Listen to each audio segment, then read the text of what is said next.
Muffy. Thank you for being here and joining me at this podcast. The Convos, I call it, Storyboard Convos. We like to talk about people, whether they are common people or leaders like you, and from various neighborhoods of Pittsburgh. Mm. And I like to know about their stories, where they live, or how do they get here geographically, also mentally, also professionally. It's all the stories. So, I- you know, I think from my perspective and also from the Storyberg's perspective, that everybody has stories and everybody can learn from them. Right. Yes. So, regardless what the stories are, everybody can learn. So, if I may, would you please let my audience know who you are? Sure. So I'm pretty common. No, you're That's not. number one. Well, thank you. Yeah. Thank you for saying that and for reminding me of, I guess, the magnitude of what I do, and I appreciate that. But my name is Muffy Mendoza, and I'm the founder of Brown Mamas, which is a grassroots organization, community, even if you will, that focuses on amplifying the voices of Black women, as well as creating community for Black women here in Pittsburgh. Um, I don't know what else to say about it except for that's just the work that I do. I guess I don't really find. I know it's special, but I don't. It really is just my authentic self-expression into the world, and so that's probably honestly what I appreciate most about the work is that it came from a place of authenticity and just something that I wanted to do. That for whatever reason, the universe decided it was going to coalesce around it and make it something that other people wanted too. So. And what started this? What started this Brown Mamas? Was it the way I look at it, like there's nothing and then there's something, and there is this tipping point, or there's a sometimes as a human being, something you urge to do something, right? You want to do something, but it's like, it's okay, I'm not gonna do it. And then, but at one point, okay, that's it, I'm gonna do it. So, is there a particular point of time in which you say, okay, let me go and create this brownmamas.com, right? Something like that.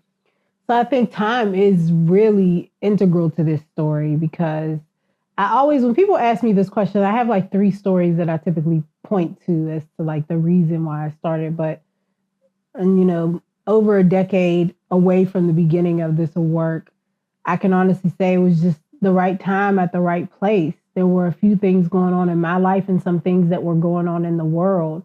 What was going on in my life at the time was that I feel like for the first time in my life, I was in love with being a mom.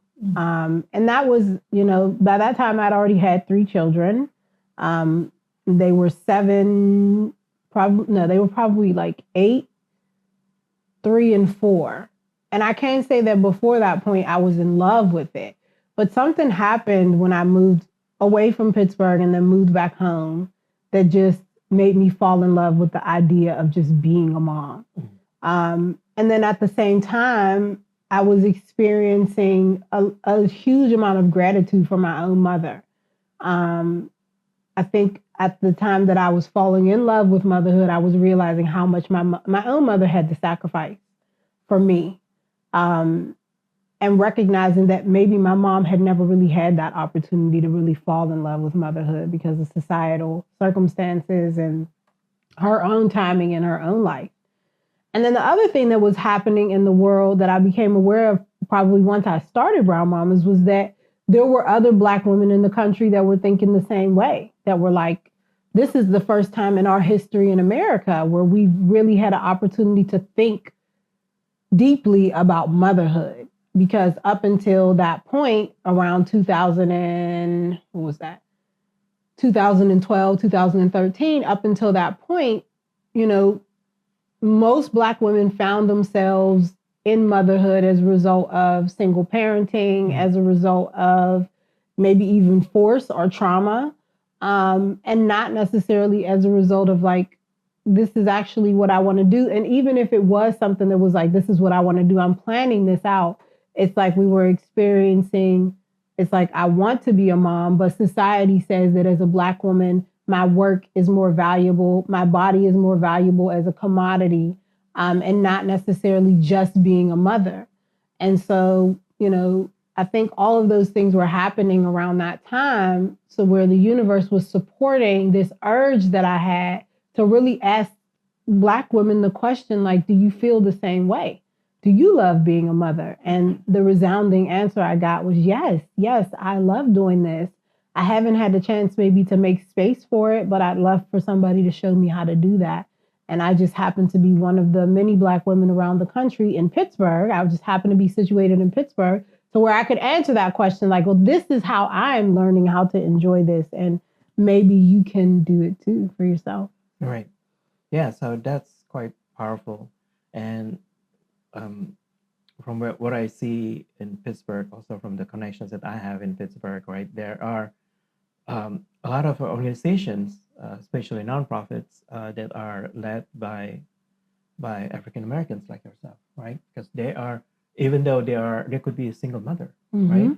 Being a parent is hard. Being a single parent is extremely hard. And then running a nonprofit, running an organization is even harder, right? So you have to go for money. You ask for get your customers or whoever can support you, finding allies that can propel you to the next level, right? So it's tough, but then I see a lot of them, and it's inspiring, right? And I noticed too that African American mothers are getting more and more recognized. Yes.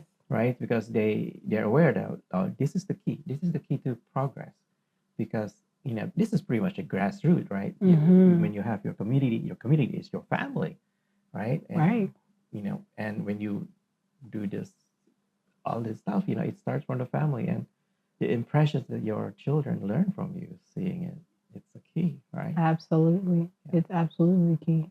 So,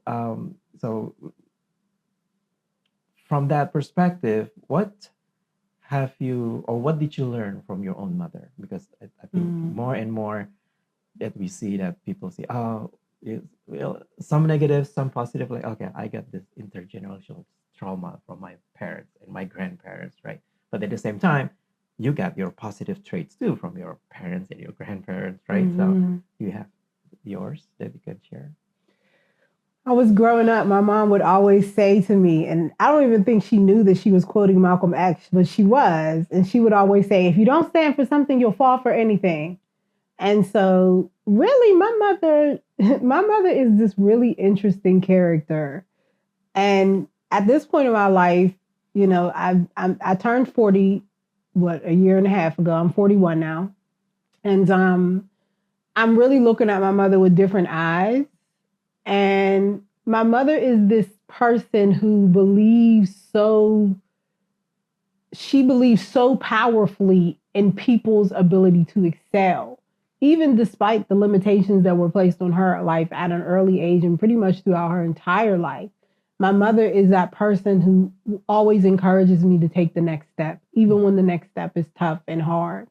And I think my mother just raised me with this idea of Black excellence, even though my mother is super conservative. And she would have never said something about like Black excellence when I was growing up, but that was what she said. She would always say, you don't live a mediocre life. You're excellent in everything that you do. She would always have this saying, my mother's name is Diane, and she would say, she would say, they could be them, but they're not going to be no Diane Levy. And I was just... And it was, at the time, it was like just made me have what now people call bougie. Like it made me have this kind of air about the way I felt about myself, which was even if something is wrong, even if something is hard, I can do difficult things and I can excel even beyond, what my mother's dreams are, what my dreams are, if I just get up every day and take the next step. And so I think that my mother, of everything that she gave me this internal strength that nobody can do anything with. Like, it's even hard for me sometimes because when I want to take a break, when I want to take a moment, her voice is in the back of my head, just like, no, you're great. You can do anything. And I'm like, I can't do everything. No, you can do everything. And so, even though I've had to learn in my older years how to like quiet that voice sometimes so that I can like chill and relax, I'm grateful for it because she always reminds me that there's nothing I cannot do. So that's what my mother gave me. Wonderful. Mm. Another inspiring stories right there. Mm-hmm. And like by the way, I mean, I just realized that the first time that I contacted Muffy was the time that I was thinking. Not I know I have to give credit to again another woman in my life, my wife, Mm-hmm. but thinking of putting my daughter to homeschool. Mm-hmm. And it was actually not the first time we had homeschool her when my wife had the sabbatical in California, so she had this homeschooling done also in California. But then we didn't know about the rules about homeschooling in Pittsburgh, and the first time I checked it out in 2015-16, it was really tough. Mm-hmm. So we were honestly we were kind of anxious about what kind of paperwork we had to do, right? So and then I Google it and then came across your website. It's like, huh, all right. And you have your three kids homeschooled, and I saw one of those video, I think, video or just story when you mentioned about building IKEA Mm-hmm. furniture. Mm-hmm. Yes. All the there's things so we've many done. lessons.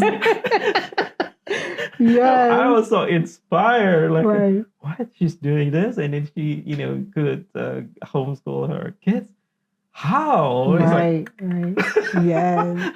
and then yes, I'm so grateful. So thank you. So You're you welcome. gave us courage to do it. So Thank you. That makes me so happy. That makes me so happy. I love homeschooling. I'm a huge advocate of homeschooling. I'm still, even my kids are back in school now, actually. They're in high school. And we put them back in for the end of middle school and high school, and they're thriving. They're doing very well. wonderful. I'm still a huge advocate of homeschooling. Like, I think it is hands down one of the best things you can do for school. And I think one of the hardest things for people to understand about, and I can only speak from the experience of a Black woman, but from the Black experience, we don't homeschool our kids, most of the time out of like a need for religious freedom or anything like that. We are literally trying to shelter our children from white supremacy and oppression. And so for my kids, I think what it did for them was it gave them time to load on their own persona, on their own internal feelings about themselves before they were pushed into a world where they might be asked to internalize racism. Mm. And so for me, when I look at my children, I don't want to compare my children to other children, but when I look at my children, what I see that is different is that they don't have this feeling of like, I can't. They have a feeling of I can and I will, and if I want to, I'm going to. And it's interesting because I had a young lady come to my house 2 days ago because she went to homeschool, and somebody in my neighborhood knew that I homeschool, and they were like, "We're going to go talk to Miss Muffy." And she comes over and she's telling me all these things she wants to do, and I said, the most important thing you do during homeschooling is to just love your kids. Let them know that they are unconditionally loved, and that no matter what happens in the world, they're always going to have you as a backup. They're always going to have themselves and their own inner strength as a backup. And so for me, homeschooling was just an opportunity to really take a pause and allow my children to really take a pause so that we could kind of fish out who we wanted to be in the world before we allow everybody else to kind of decide for us or comment and criticize. But it was not easy because when I started homeschooling, I remember somebody sent me an inbox on Facebook. They were like, "You're not allowed to do this. You're going to get in trouble with the state if you take those kids out of school," because most Black people that I knew didn't know anything about homeschooling. And so they were like, this is illegal. And I'm like, no, it's not. Like, it's perfectly legal. There are people that do it everywhere. And so, it was hard, but it was beautiful to expose people who never heard of this idea around keeping your kids out of school. And then I think as I did more and I shared about what we were doing, hard times and everything, because it was not always easy, I think it just gave people like they were just, like aha moments. People were like, "Oh my God, you can do this." And yeah, the rest is history. And then when you think, I'm not sure it's from your website or somewhere else, and it's pointed out that, basically the stage just asking, "What's your plan?" Right. Right? Right. You Yep. know, it doesn't, and they're going to hold you accountable probably at the end of the year when doing the Mm-hmm. evaluation and whatnot, that you follow the plan. So Right. it could be that I must say that, okay, for the entire year, I'm going to teach my kids that 1 plus 1 is 2. Mm-hmm. If that is Mm-hmm. your plan, then that is your plan, right? Right. Exactly. Right? It's a fairly simple process. That's the thing. Like it's not um the hardest thing for people to understand was they kept saying to me, "Why you have to be a teacher to teach your kids." And the one thing I kept saying to them, but you do realize that I'm just teaching them like ABCs and one, two, threes. You do know that I know my times tables and I know like how to put a subject and a verb and a noun in a sentence. Like I know these things and that there are books that can teach you how to help you walk through these things. And Right. so I think even when I put my kids back in school, people kept saying, "Well, are they okay? Will they be okay?" And I'm like, my kids, like literally, the teachers were scared. And my kids got there and they were like, "Oh my God, your kids are so good. They're so social. They're so smart. They're so," and I'm like, well, homeschool that isn't like crazy land. Like they still live in a community. They still went to like after school programs. They still did sports and activities. My son was on the swim team. My other son was on the soccer team. They went to the after school program. Like the only difference was that they just weren't in the classroom all day. They actually had an opportunity to go outside of the classroom and learn. And we had a classroom in our house, which my kids completely rejected. And we just ended up turning it into the extra room.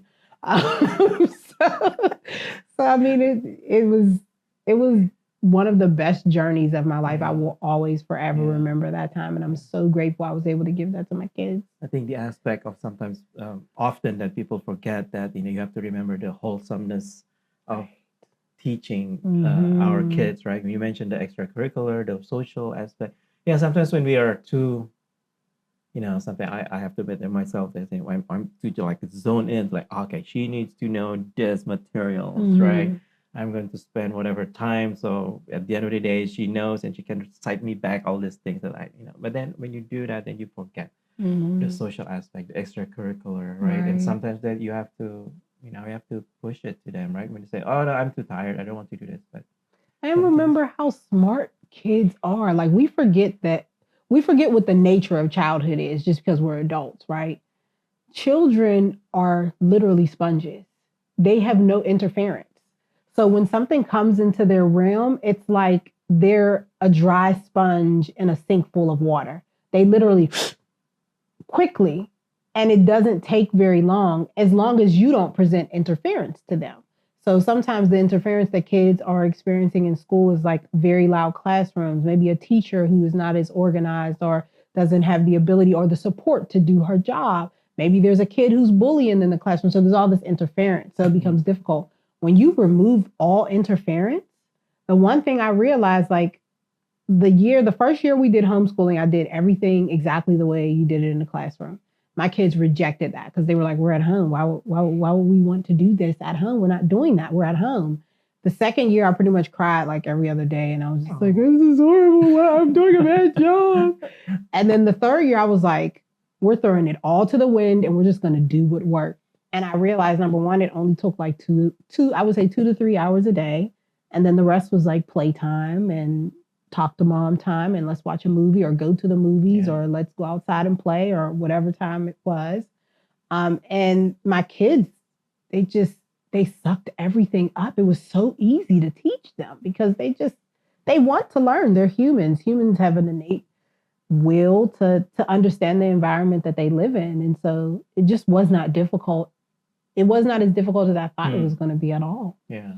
So that's the anticipating, that our kids go back, not that we're putting them in a bubble, but when they interact with the larger society, or when they go back to the regular schools, right? You have to make sure that they are ready to accept or reject interference, right? Right. So they have to be solid enough, right?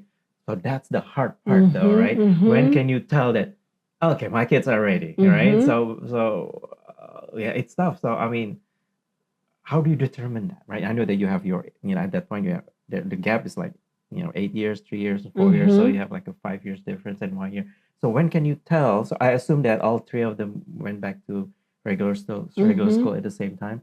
So how can you tell that they are ready? They're They going to be didn't. okay. They didn't all go back at the same Okay. time because my older son, we ended up just putting him back in, and quite honestly, that was a bad decision. Oh, So what grade was that? he was in the 11th grade when we Okay. sent him back. We probably should have just kept homeschooling him all the way through, or we should have put him back in at ninth grade. Mm. So that was a mistake. We shouldn't have done that. My other two sons, they told us, like they literally were like, we want to go back to school. Probably after And I seeing was the brother, the big after brother. seeing their big brother, they were like, we want to go back to school. And I was like, well, do you know what school is? Because you only went for kindergarten and first grade. And they were like, yeah, we kind of remember. So we went on some school tours. Like we took them to some schools and made them spend a day at some schools so that they could see. And they came back and they were like, we want to go back. And so we were like, all right, cool. Let's go. Let's try. And actually the year we tried to send them back was the year of the pandemic. Oh no. Like, welcome home. Welcome back to your house. So they went for like 2 psych. months. Right. They went for 2 months and then they were like, nope, we're going back home. And they were like, we cannot believe this. And so they ended up starting their first full year after the pandemic and they went back. But they love it. Like they will not. And I keep trying to like my youngest boy's first year of high school, or no, my middle son's first year of high school. I was like, you sure you don't want to come back home and be homeschooled? He's like, no, I'm good. I want to stay here. And he was like, he would keep sending me emails in the middle of the day, like, I'm bored. I want to come home. So I kept asking him, like, well, you can come home if you want. Like, if you want to be homeschooled through high school, you can. He was like, no, I'm going to stick it out. He ended up going to his school counselor on his own. He went and talked to his school counselor, talked to his counselor about some of the issues he was having. And I didn't even know he was doing this until one day we're washing dishes. And I'm like, so how's school? And he's like, kind of scared to talk to my best friend because his best friend from kindergarten happened to be in the high school. And so he was like, I'm kind of scared to talk to him. And so he was like, so I went and talked to the school counselor about it. And I was like, okay, all right. And so I was just really proud of him. I'm like, it worked. Yeah. Like, I think, part of him for, getting the initiative to talk to the counselor. And second thing, I like to point out that, he washed dishes with you. That's wonderful. Yes, he does. He washes dishes every day. Wow. Every day. I don't play. I'm not washing the dishes. You see these hands? They're traumatized by dishwashing when I was a kid. I'm not doing it. I think that's the information that Brown Mamas, I think, provided, at least for me, that it's really useful. It's encouraging that you should not be afraid, right? But also that you pointed out that the wholesomeness of teaching, the extracurricular, the social aspect of it, and also about the standardized test, you have to keep an eye on that because that's how you're going to get evaluated, right? So it's but the evaluation is quite easy. It's not, there's no punitive aspect of it, right? Nope. They just want to know where you are. Right. They just want to make sure the kid is in a safe environment, make sure that they're learning whatever you planned out for them to learn. It's really a simple process. Right. So, all right. So talking about that, so let me show you the audience the website that you have. Okay. Right now we're looking at the so does it still have the homeschool area on if you website? go to the blog section, let me see if it has the homeschool. There should have been like a homeschool drop down, and then you can go to the homeschool section. I don't see it on there now, but there should have been like a drop down, and then you can go to homeschool. This is an older version of it, I think. No.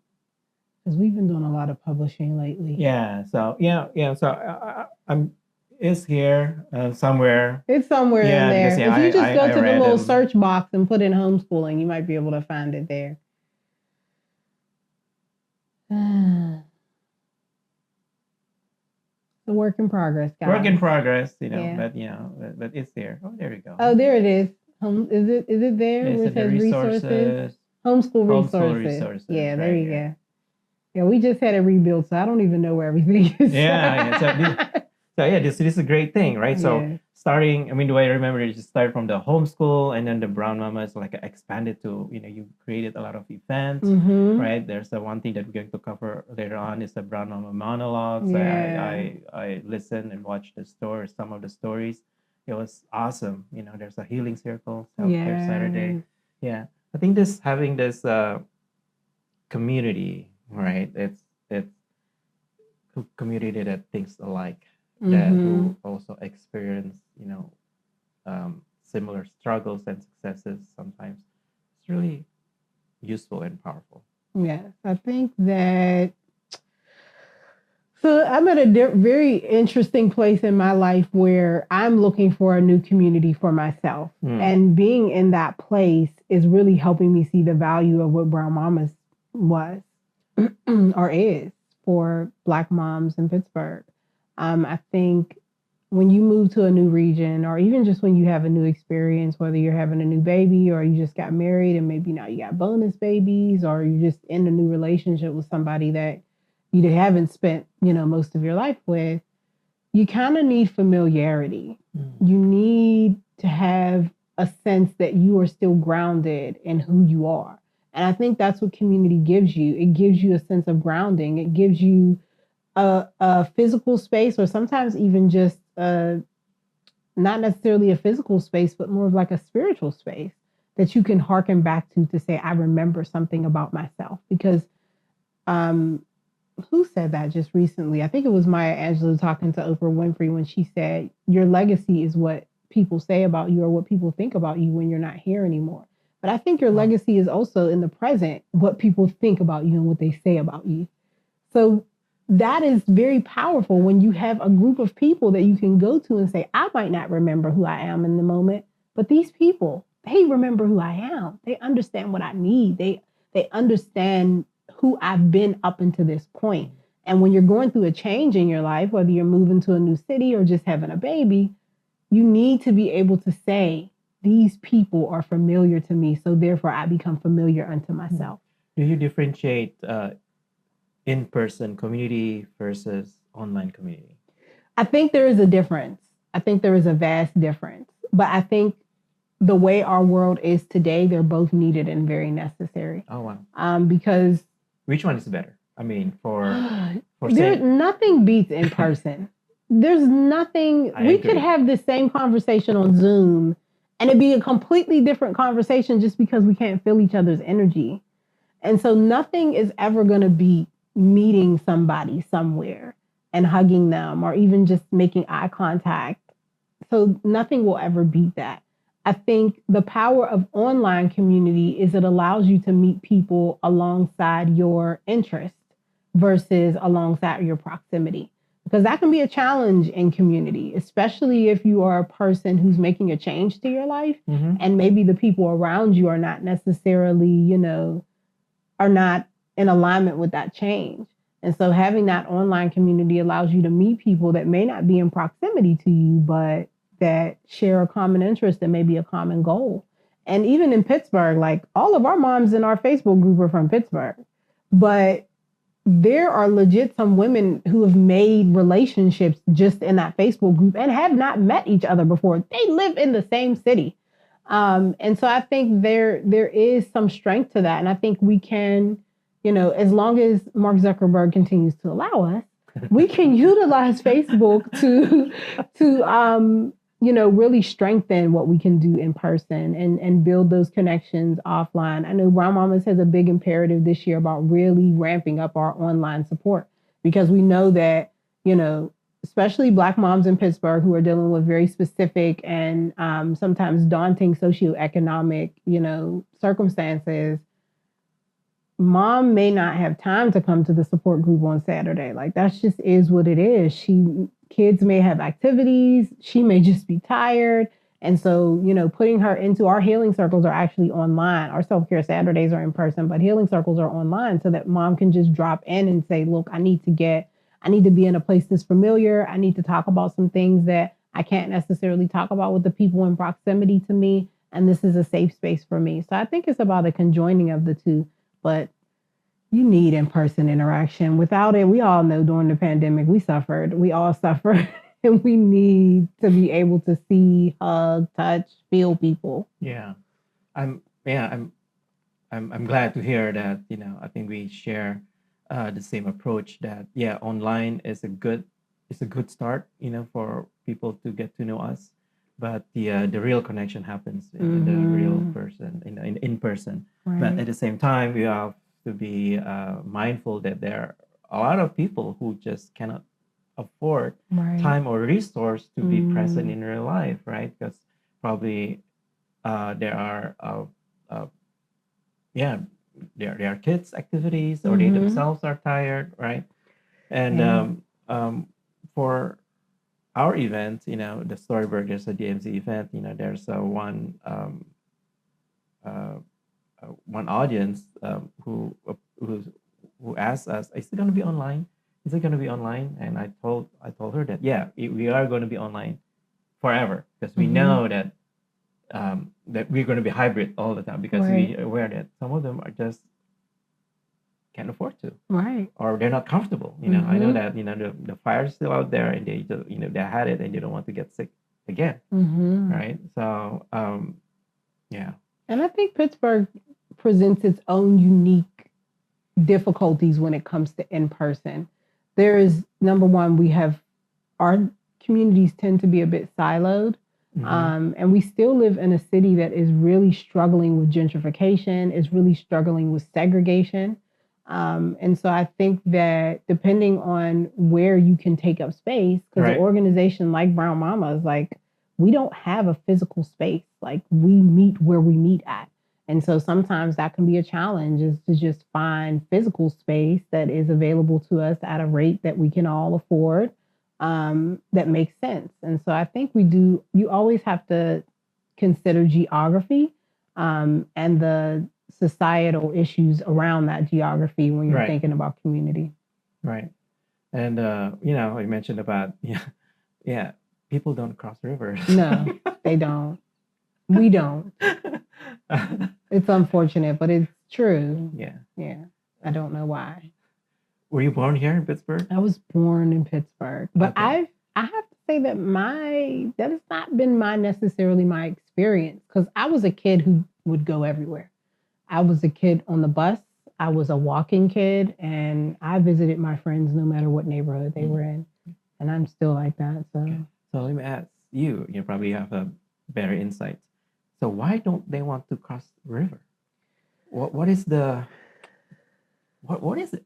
well, I think there's some historical things that are going on here, and then I think there are also just some fear factors going on here. So I think number one, we got to remember that at one time, and I can only speak from the perspective of a Black woman. Okay. City neighborhoods were self-contained. Like you can look in a lot of neighborhoods, the Hill District, Homewood, and you can see that they were self-contained. Like they contained their own grocery stores, they contained their own fire departments, they contained their own things.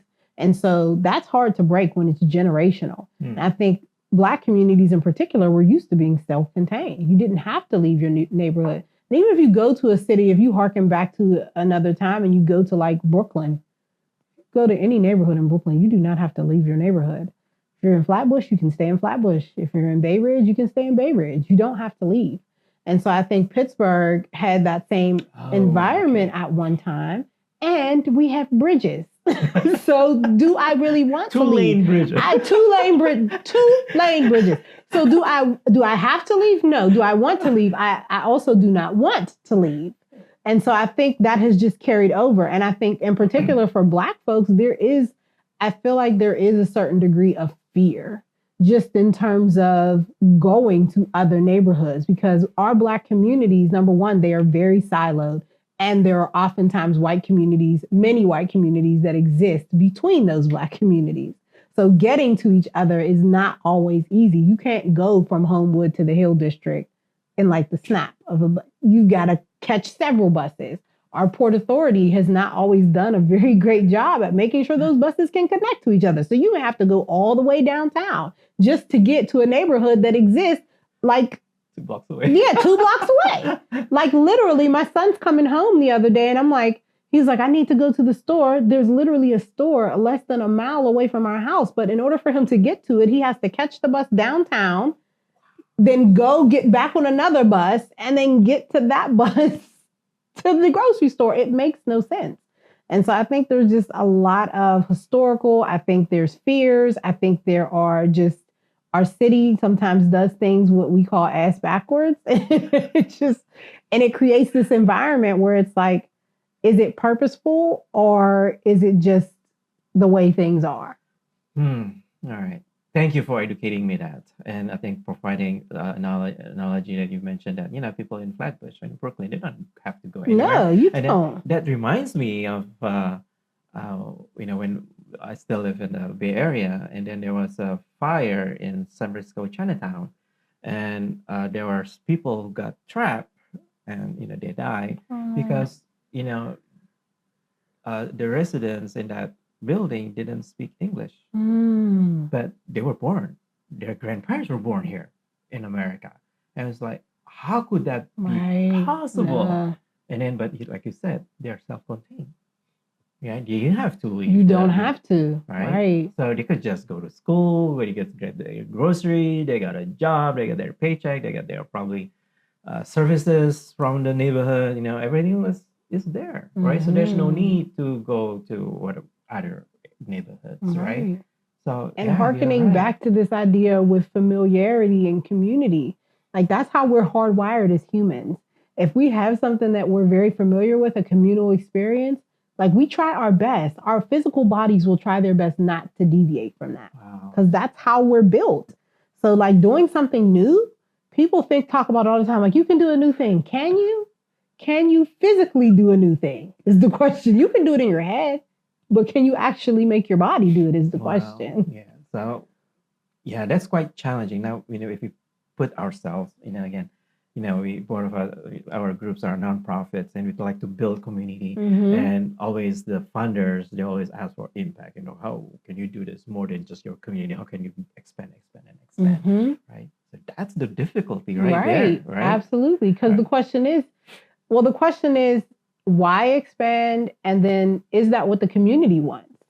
Because sometimes the community does not want to expand. The community wants to stay contained, because it gives them a sense of self and place, and it gives them a sense of grounding to say, I can go to this place, it's familiar, it does not change, it gives me what I need to sustain the life that I have. Right. So yeah, that's a really good point. That's a really great point about sometimes funders are always asking, how do you expand this? How do you do more impact? Scaling, right. But then I think that's kind of related with again, homeschooling our kids when they are ready to get out, when they're ready to face the interference from the outside, right? Right. So so sometimes like asking,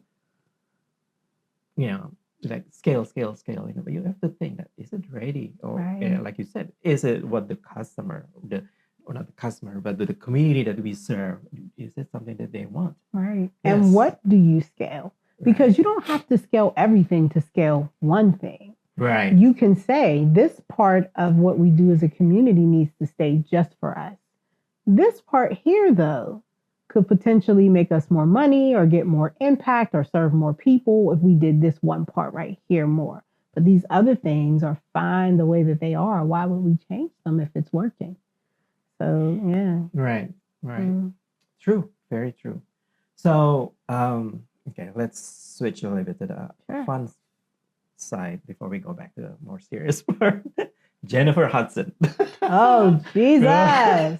I saw that, and then it's like, wow, she's going places. I mean, I didn't even know I was going places, to be honest. I didn't even know I was going places. How did she find you? I mean... Well, actually, they found me because at the beginning of last year, I was asked to be on a parent panel for KDKA's Talk Pittsburgh show.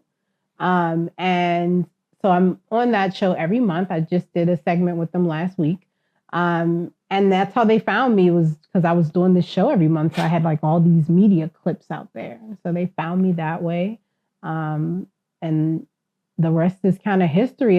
It happened so quickly, is what I keep telling people. Like, It all Yeah. happened in the course of like a week and a half. Like they called me, they were like, we want you on the show. We're going to fly you out here. We're going to interview you 12 times and then you're going to go and be on the show. Wait. And 12 so, times, is it? no, it wasn't 12 times. It was just a few times. It just felt like a lot because we were like constantly talking to them. But they were all very kind. And, you know, the rest was just history. Like it was so unexpected. When the lady called me to tell me, I kind of didn't believe her. Like, oh, I'm showing you guys on the screen right now. yeah, So, the I Jennifer thought Hudson and the that family. right. Sorry. Yeah. No, I was just saying that I thought she was like a scam lady when she called me. Like I was like, It was no. the assistant of the assistant. Right. I was like, they're probably trying to get my social security number or something. I'll send you a ticket, but send me $500. Right. That's what I thought it was going to be. Like, I'll send you tickets. So I was just like, no. She kept saying, aren't you excited? And I'm thinking to myself, like, this is a scam. They're going to call me back in 2 days and ask me for my credit card number or something. Then when my husband came home, I told him, and he was like, why aren't you excited? I was like, I don't believe it. I just don't think it's true. So it was really interesting. It was definitely a kind of, it was a dream come true moment, but I was in such a state of disbelief for a while with it. So. Yeah. So the entire family were flown to Chicago. Yes, right? everybody went. And how long did you guys have to stay there? We were there for 3 days. Wow. It was just a really great experience. I think my sons were starstruck. No, they absolutely weren't. This is the craziest thing about them. Like they were so regular. They were just so regular. And even one moment I got excited and my youngest son told me to calm down. He was like, just calm down, Mom. I was like, do you understand what's happening right now? And he was like, so. And then they told me, they were like, I was like, we're going to be on it's official. We're going to be on the Jennifer Hudson show. And I was like, are you excited? And they were like, Mom, our friends don't watch this show. And I was like, oh God, these new kids are just so different because they're growing up with a different version of media than we grew up. Yeah, probably it's like one of those TikTok influencer. Right. If I was going to be on like a TikTok influencer channel, that would have got them excited. But I was super excited. I got to be in the same, we were there during the time when the Color Purple show was being filmed. So I was like in the building at the same time as Oprah. And I was like, wow. Did you guys have a chance to meet Oprah? No, I did not. I did not, but I was in proximity. I was just in proximity and I was like, feel the energy. Right. I could feel the Oprah energy just flowing into my body. But it was a great experience. It was like, I don't know what else will happen with Brown Mamas. I always have goals and dreams and ideas, but I was definitely like a pinnacle experience. Wonderful. So, okay, going back to Brown Mamas, you mentioned about, what are you planning to do now? I mean, what's from yourself, not from the funder's request, but from yourself. Absolutely. Right now, my main focus is giving the community to the community. I really feel deeply at this point. My kids are 14, 15, and 22. And there are no more children on the horizon. Maybe grandchildren in the next decade. But at this point, I really feel deeply that it is time for some mothers who have younger children to come in and kind of take Brown Mama somewhere else.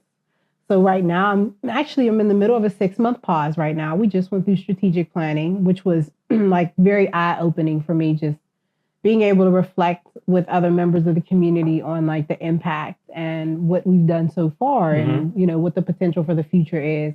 And I really feel deeply that it's time for that to happen.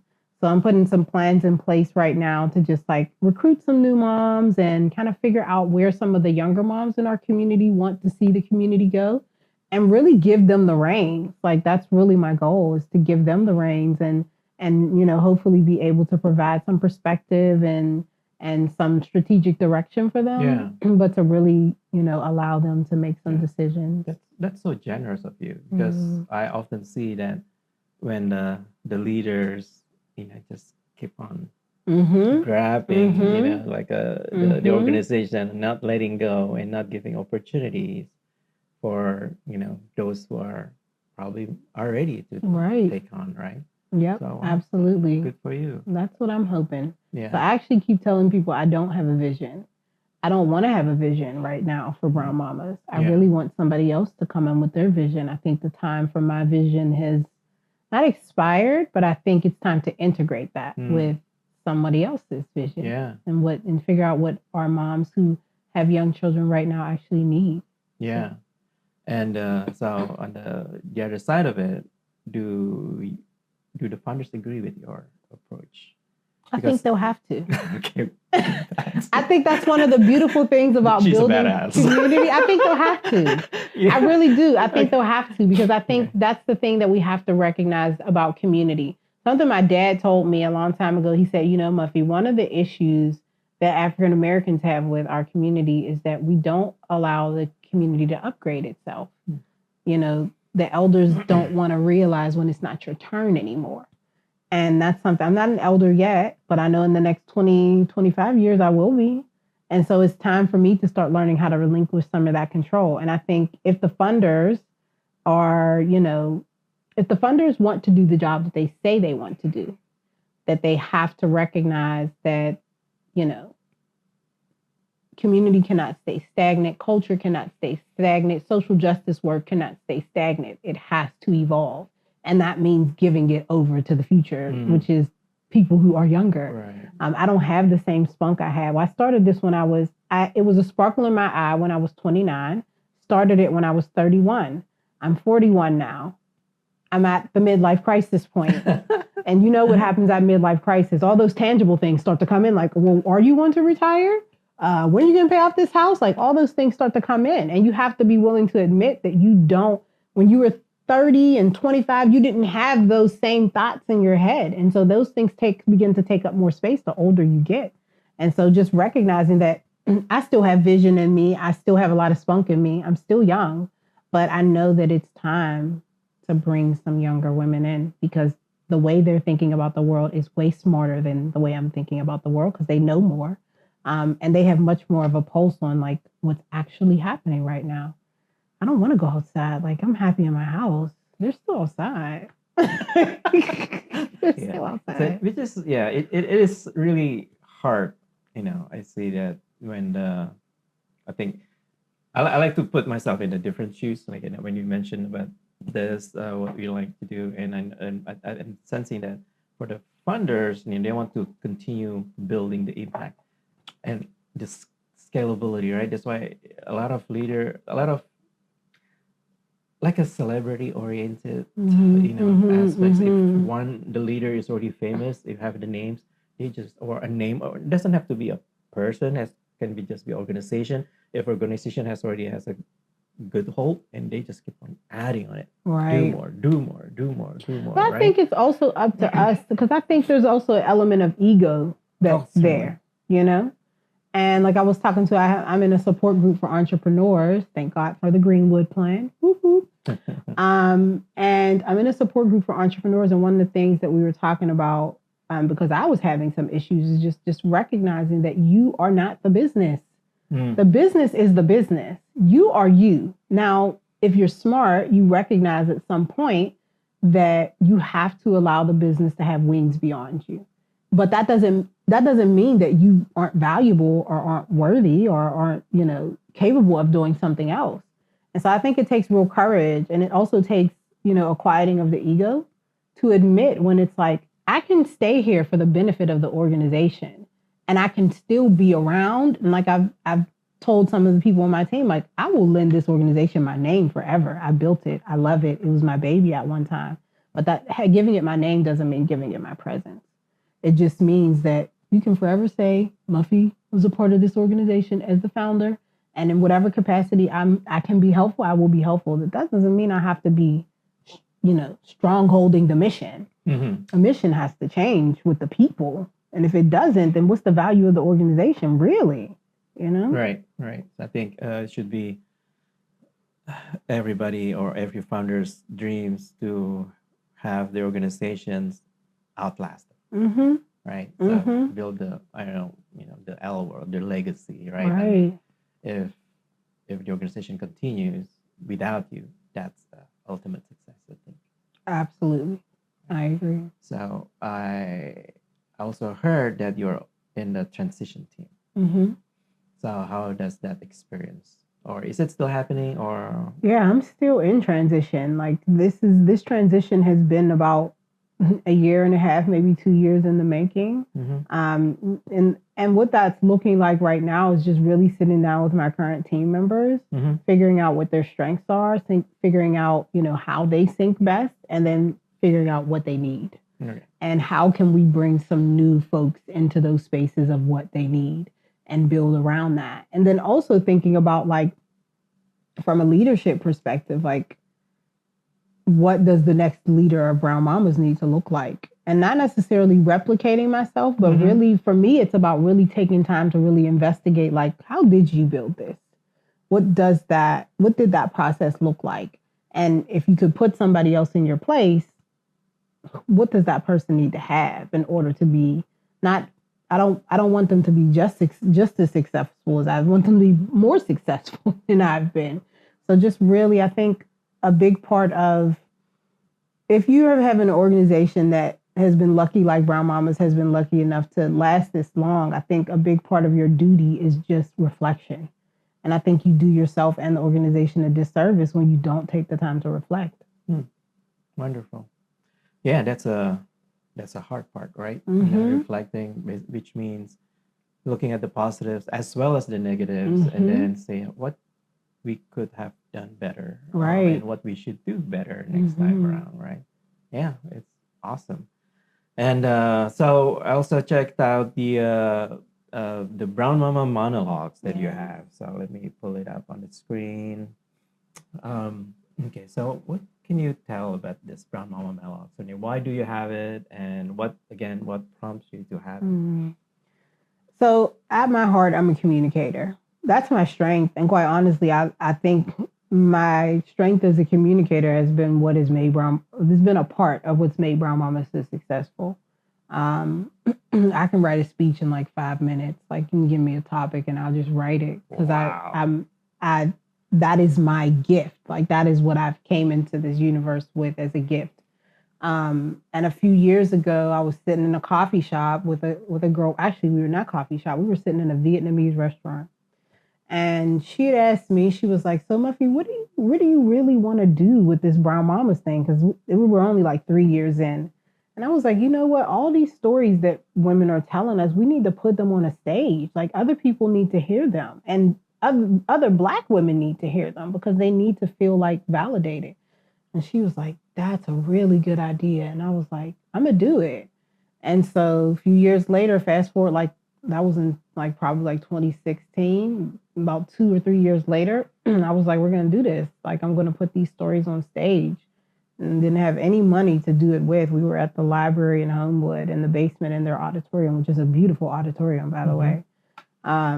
But yeah, so I just reached out mostly to the women that were around me and was like, "Would you tell your story on this stage?" We actually held auditions, but the only people who auditioned were the women who I knew. They were all women I knew, like, on my team, volunteers. And so they all auditioned, and I was like, "Well, y'all came. Nobody else did, so I guess you're You're accepted. You're in. Thank you." Not that their stories weren't great, because they actually were great storytellers. And, I trained them through telling their stories. I coached them through telling their stories, and we put them on stage. And the very first year that we did it, like, people loved it. People stood in the rain to get in. We had like 100 and I think it was like 160 something people. Wow. At the very first show. The second show, right before the pandemic, we had over 350 people at the show. We haven't returned to those numbers yet, just because it's been a struggle, quite honestly. But, well, we've returned to the hundreds, but not the 300s. Right. So, yeah, it's just been, the Rama monologues in many ways was like my most genuine expression within Brown Mamas. Like, it was me literally putting me out in front without putting me out in front. It was like me saying to myself, this is something I really want for myself, so I'm going to give it to somebody else. Because I love being on stage. I love being on camera. Like, this type of stuff is my jam. I love talking. And so that's pretty much what it is. And what it's done for Black women is it's transformed them. Women have walked off of our stage to do many things, host their own talk shows, build their own 501c3s that are focused on women in storytelling, write their own books that are focused on women in storytelling, host podcasts. I think that the Brown Mama Monologues is a movement. I think it's a program, it's a production, and it's a movement. It's a movement that when these women walk off of stage, my favorite part of the show is I'm always on the sidelines. Like they always like, Muffy, go watch the show. I'm like, no, I want to be there when they walk off because I want to see their faces because they just, you can see the transformation in them. They're different when they walk off that stage. It's like they have been bearing an untold secret for however long. And when they walk off that stage, it's not a secret anymore. Right. And it's like their soul is not a secret anymore. It's like now their soul is free to just do what it came here to do. And so that is, the Brown Mama Monologues is my most authentic expression to date. And it will be something that I will do as long as I'm allowed to do it. So when is the next one? The next one is on July 27th. We're actually doing for the first year what we're calling Brown Mama's Weekend, which is going to be the Brown Mama Monologues and plus our Womb, Wealth, and Wellness Summit that focuses on womb, wealth, and wellness. There you go. It's pretty self-explanatory. But we're really excited where our goal is really to create a weekend of Black female joy and empowerment in the city of Pittsburgh. I think a lot of times the things that we do in this city are telling us what's wrong with Black people in this city. And I want to be positioned to tell what's right. This is what's right. This is what Black women love. This is what we enjoy. This is a weekend of joy. It's not a weekend of let's just talk about all the bad things that are happening with Black people in Pittsburgh, which there's a place for that. And I completely respect it. I am a Black person. I grew up in Pittsburgh. I've experienced everything we talked about in the gender equity report and everything like that. But I also am at a point in my life where I want more joy, and I want joy for Black women. And I don't want us to always have to be, the bearers of everything bad in America. So that's what I'm hoping for Brown Mama's Weekend, is just to be a weekend of self-expression, joy, authenticity, community, love, and all those things for Black women. Wonderful. Where is it going to be held? It's going to be at the August Wilson Center. So It'll be the weekend of July 27th and July 28th. So how do you, for the story, so there's going to be storytelling part, right? So how do you recruit those? So we hold auditions. This year, we have moms from Cleveland, moms from Detroit, moms from New York, moms from Pittsburgh, coming into Pittsburgh to tell their story. So we hold auditions. We used to do auditions in person, but because now we're getting auditions from other places, we do them virtually. So they submit a monologue, and then we have a panel, which includes our former storytellers, and they choose the speakers.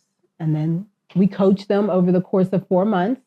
They get a speaking coach, a writing coach. They also get a professional development coach. They get transformational styling.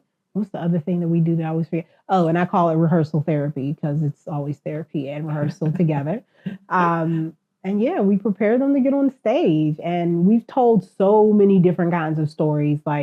And I'm so excited about this year's stories because we have some really interesting stories. So one of my goals with the monologues was just that I didn't want to keep telling the same stories that you hear on the news. I wanted to tell all different kinds of stories. So we've had our first year, we had a mom talk about being a stay-at-home mom. We had a mom talking about being an first generation Kenyan immigrant, giving birth on American soil. We've had moms talk about adoption. We've had moms talk about abortion. We've had moms talk about pretty much any subject you could think about as it relates to being a mom. Right. We've had a mom talk about it.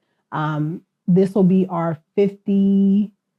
At this point, after this show, we'll be at 56 moms have told their stories on the Brown Mama Monologue stage. So I'm just excited to keep that number growing. And I'm really hoping that either at the end of this year or the beginning of next year, we'll be doing our first showcase outside of the Pittsburgh region. Wonderful. So, great. Yeah. So what are the challenges in putting up all this? There's so many. There's so many. I'd never. What's the top three? What's the top? The top things- three are number one. Number one, there's always a troublesome storyteller. There's always a diva. Every time. There's never not a diva. There's always a diva who has to have everything perfect and everything right. So that's number one. The second struggle was probably just like getting everyone to the stage, like making sure that every single storyteller, because that's always my goal. And we have a 99%. We've only ever had one mom who did not make it to the stage. And so my goal is, which is why I'm so hands-on with it, is to make sure that everybody makes it. And so that's always a struggle because Black moms have a ton of things going on. Sometimes it's not the diva. It's just my car broke down or kids are sick. Kids are sick. I didn't have time to rehearse last week because ABC3 problems went and happened. So, that's always an issue. And then the day of production. The day of production is always colorful. There's always a problem. There's never not a problem. And when I went into this at the beginning, I was like, one day we're going to get it perfect. Does not exist. Like there's always going to be a problem. Somebody's not going to have their mic on. Somebody's going to get on the stage with 50 million blue, purple, and yellow flowers on, even though that wasn't the outfit they told you they were going to wear. Somebody's going to get to the door and be like, I bought 12 tickets and they're not here. Why are my 12 tickets not here? I mean, there's always going to be a problem. So the day of production is the most stressful day of my life. Oh. But it is a great day. Yeah. But you didn't show, and I look at one of the video that was here. I think you were being interviewed, right? Oh yeah, listen. Yeah, my production team is the bomb. Like I love them. Cannot replace them. Period. Like they're not a replaceable piece. Because there's something to be said for like pretty much everybody that's on the production team now has been with us for at least 5 years, if not from the very beginning. Right. And so that's the key, right? Right. The synergy, them, especially probably in the beginning, that they're all like volunteers. Yep. Right. They're all unpaid, right? Mm-hmm. And then but they keep on coming. They can come because they believe in you. They believe in the project. They believe in what you're going to produce is going to positively impact other people, a lot of other people. Right. Yeah. I have had the luxury of, throughout the Brown Mama's journey, having some people who really believed in me. And some of them are still with me and some of them are not.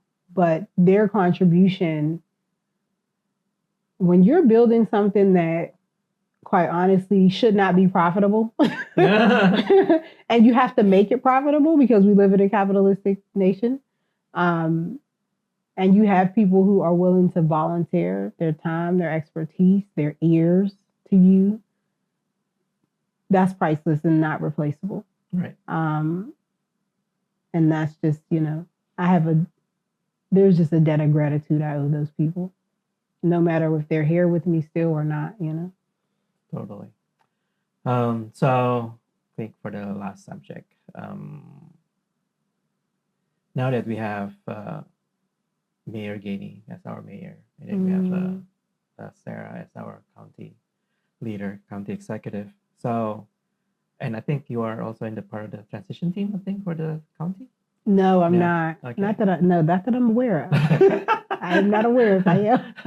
Oh, probably one of the member. Oh, I because I got this newsletter from New Sunrise. I think one of your crew, Alyssa Lyons, right? Oh, we're on the shift work team together. Yeah, well, we're doing a project with the Office of Public Art. So yes. Okay. All right. So what are your hopes, for this new or newer administrations, the city and county administrations, in regards to the well-being of African American population, African American community members?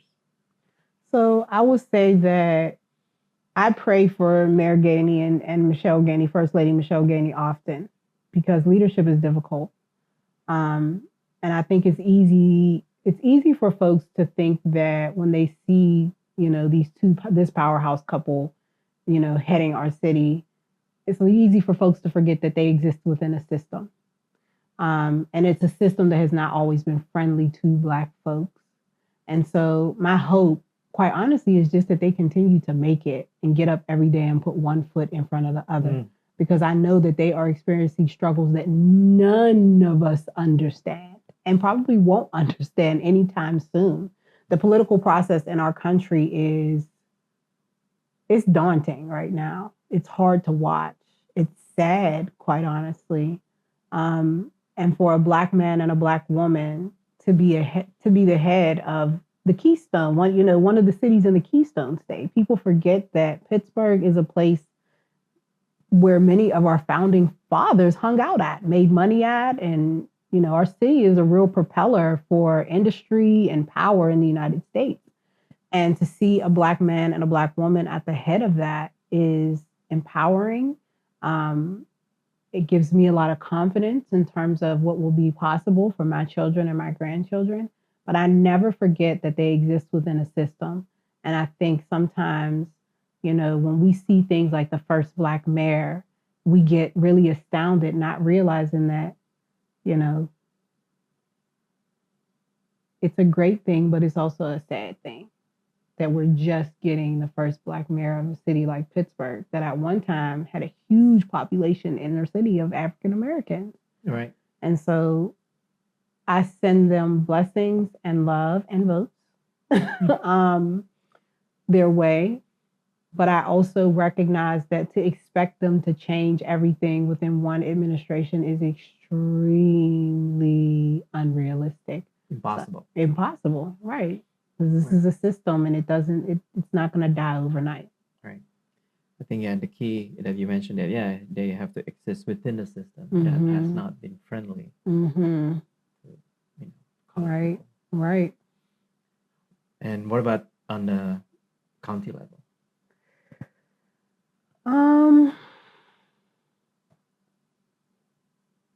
That's really hard for me to speak on because I don't know a whole lot about it. Okay. I've spent personal time with Sarah and Namrata. We were in a cohort together when I was rehabbing vacant lots in my community. And from what I remember of her, she was really passionate about the work that we were doing. So I'm hoping that she takes that same passion. I think when it comes to politicians, my concern is always just, are they able to keep their authenticity that they originally started out with?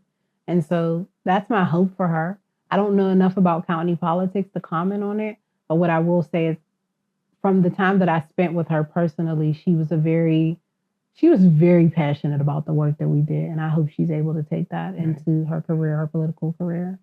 I guess likewise with the mayor that, she has to exist within the system, right? Regardless of what kind of projects that she aspires to do. That, And we look at all the opposition that our politicians come up against when they try to remain true to the work that they started out doing. We look at Representative Summer Lee and all the opposition she's come up against.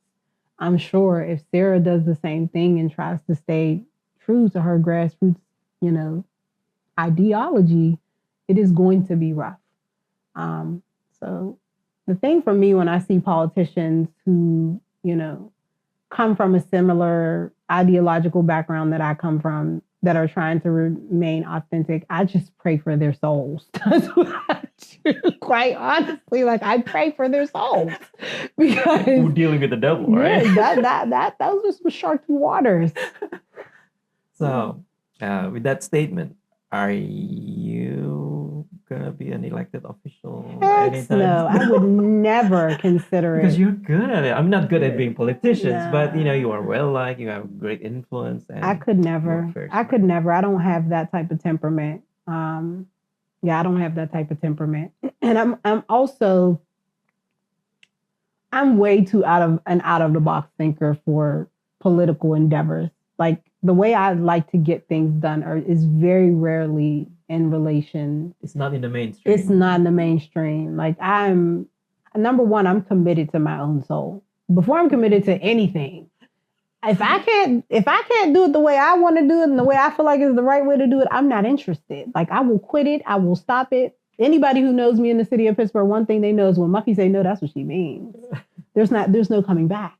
If it's no, it's just no. And you can ask me 50 million times in a different way and with a different stance, and I'm still going to say no. I'm an integrity-driven professional. That's one thing I will say about myself, and I plan to stay that way. And actually, when we did our strategic plan, that word came up so many times in relationship to my name. And it made me feel really good because that is what I believe in. If I believe something is right, I want to stand by it till the day I die. I'm not a person who's gonna, flip flop on an idea because it benefits somebody's bottom line. I believe in what I believe in, and I'm gonna stay true to that. Wow, that's a wrap. And that's a Thank very you, good Will. ending with this great, powerful Thank statement you. from Muffy. All right, thank you very much for joining me. It's been a pleasure and Thank a you, Will. privilege. Thank you. It's Thank been a you. privilege to be here.